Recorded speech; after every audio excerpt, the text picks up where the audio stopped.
Beleza, pode começar. Bom dia, boa tarde, boa noite a todos.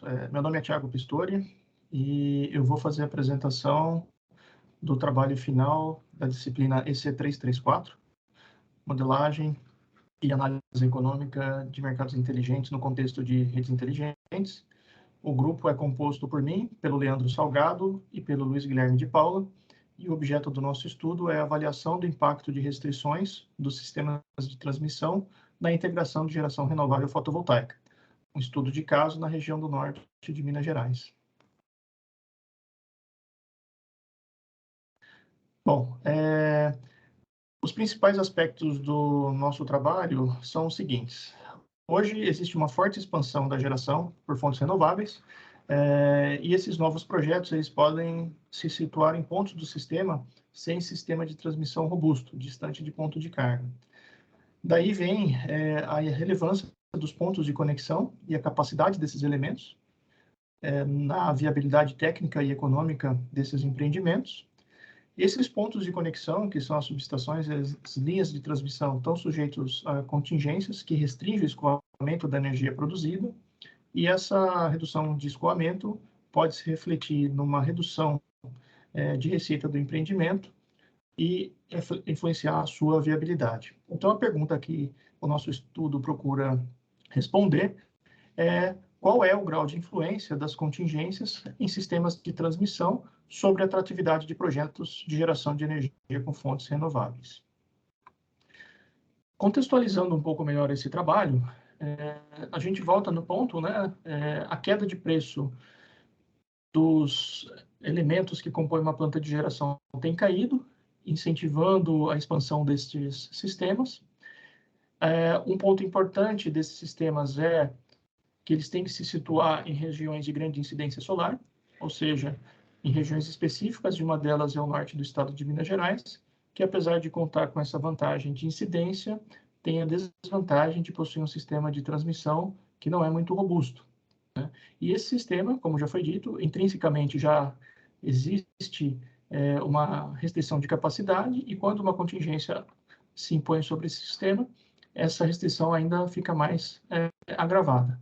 E a restrição, então, afeta a exportação de energia, que, por sua vez, afeta a viabilidade econômica do empreendimento. Vou passar a palavra para o colega Leandro, para que ele possa, então, apresentar o modelo do trabalho. Bom, boa tarde a todos. Eu vou conversar um pouco sobre o caso a ser considerado. Através dos artigos disponibilizados pela EPE, a gente verificou que o município de Jaíba, localizado no norte de Minas Gerais, possui um alto fator de potencial de geração solar. Conforme a gente pode verificar, nessa região tem 1.372 megawatts de potência instalada. Então, devido a esse motivo, a nossa equipe decidiu simular a instalação de uma usina solar. Verificando com um pouco mais detalhe essa região, a gente verifica que tem uma subestação de Jaíba, com uma subestação solar já existente, ou possui duas linhas de transmissão, essa mostrada em verde, em 230 kV, e no futuro está sendo planejado duas linhas de transmissão também em 500 kV. Então, a ideia do nosso trabalho é simular a instalação de uma usina de grande porte para a gente verificar no existente, o que essa linha de transmissão aqui, essas duas, né, em paralelo, vai trazer como consequência, né, como restrição na energia gerada exportada da nossa usina. Para isso, a gente dividiu o nosso trabalho em algumas etapas. Então, a primeira é coletar todos os dados existentes da subestação de Jaíba, normalizar esses dados, escolher a potência da nossa usina. A partir dessa escolha de potência, a gente vai obter alguns dados, o qual a gente vai gerar, vai obter, né, a energia gerada da nossa usina. A partir desse dado, a gente vai colocar a linha de transmissão no nosso estudo. Então, a gente vai verificar o impacto dessa linha de transmissão e, além disso, um outro tópico, além da linha de transmissão, a gente vai falar, ó, quando tiver a contingência nessa linha de transmissão, qual vai ser a consequência para o nosso estudo? Diante disso, a gente vai verificar, fazer também uma análise econômica. A gente vai comparar essa linha sem contingência e com contingência, fazer análise econômica nesses dois diferentes cenários. Então, o primeiro ponto, como eu disse, a gente obteve os dados existentes dessa usina que está instalada na subestação de Jaíba. A gente decidiu isso porque na simulação, nessa entrada, nessa nova usina, o nosso perfil de geração vai ser bem próximo da existente.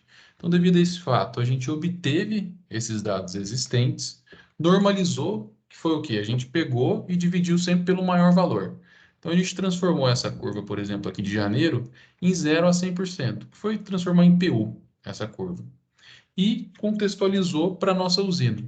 A gente decidiu fazer uma grande usina de grande porte, de 1.300 megawatts pico de exportação, para a gente verificar com esse grande porte, com essa grande energia gerada, o impacto que essa linha de transmissão vai trazer na nossa usina. Então, a gente pegou aquele dado normalizado, que a gente conseguiu através dos dados do ONS, e multiplicou por 1.300 megawatts pico. Então, a gente obteve o perfil de geração da nossa usina. E além de multiplicar pelo 1.300, a gente considerou também o fator de rendimento, que é o mesmo da subestação existente, que a gente obteve também pelo site do ONS. A partir dos dados da nossa usina, de potência por tempo, integrando essas curvas, a gente obtém a energia. Então, essa energia aqui mostrada mensalmente seria o quanto a gente está esperando exportar de energia sem considerar a linha de transmissão, considerar que tudo que a gente gera, a gente exporta. Porém, como a gente já disse no começo, a gente colocou a linha de transmissão no nosso estudo. Então, o que que a gente fez? A gente inseriu a linha de transmissão no nosso estudo e fez análise de Monte Carlo em dois níveis. O primeiro nível, a gente considera contingência e não considera contingência. Então, a gente tem 70% de chance no dia de não ter contingência e 30% de chance de ter contingência.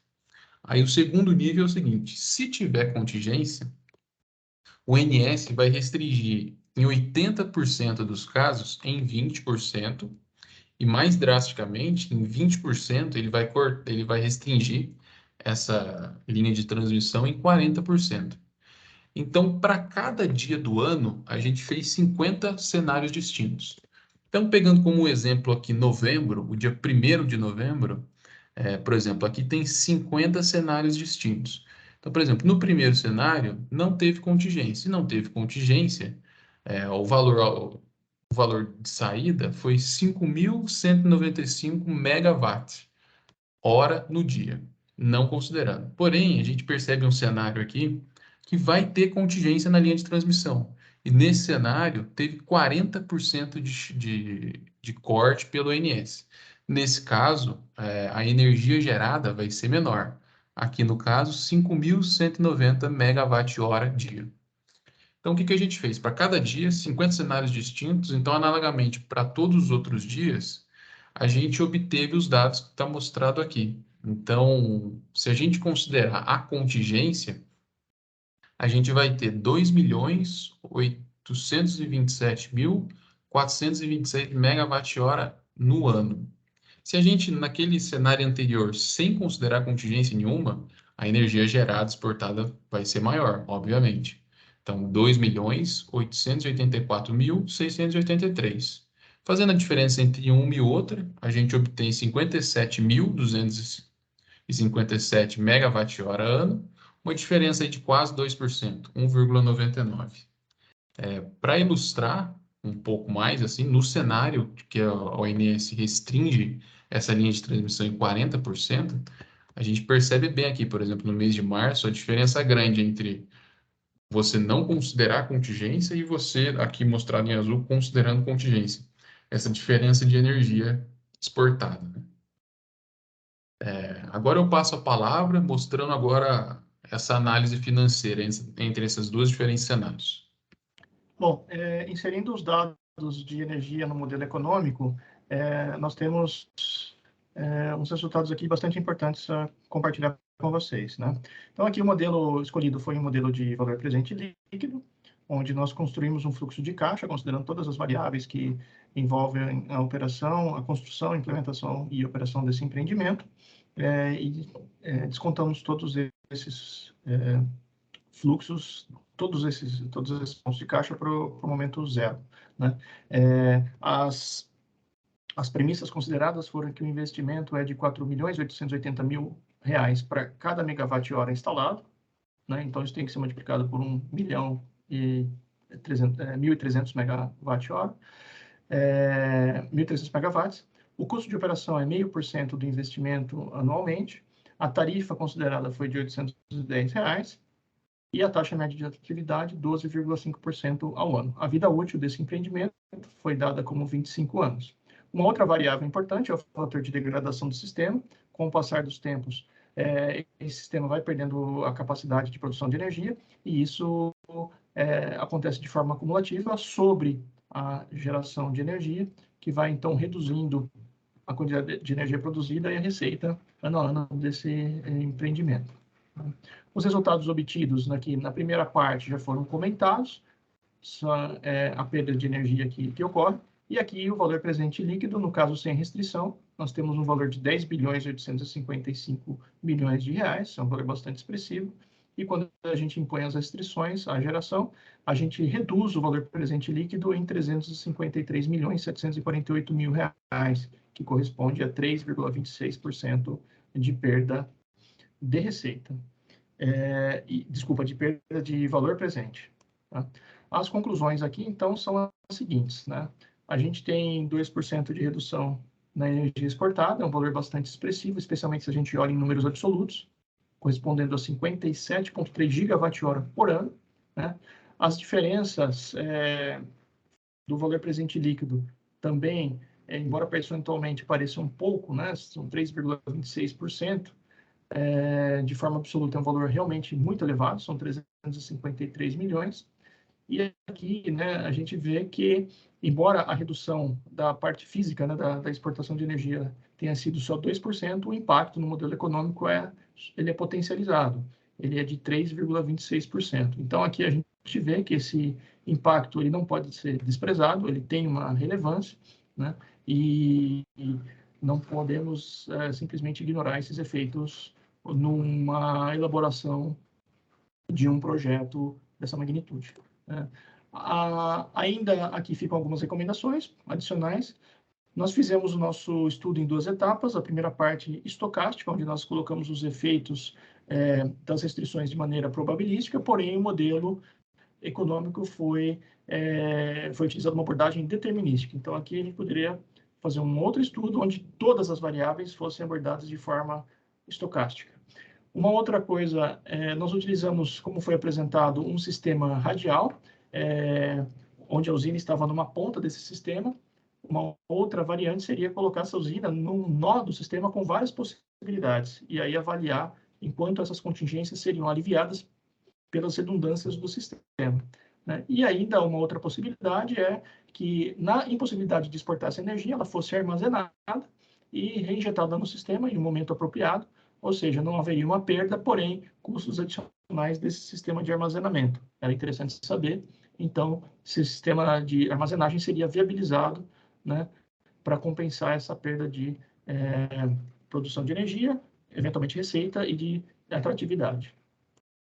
Bom, finalmente, a gente gostaria, então, de reconhecer e agradecer, especialmente aos professores Bonato e Giancarlo, agradecer também ao Anderson Lima, que foi um engenheiro que nos forneceu muitas informações desses modelos, e também aos demais colegas da disciplina que trouxeram insights importantes para a realização do trabalho. Né? Ficam aí os nossos contatos, e a todos, então, o nosso muito obrigado, e até logo.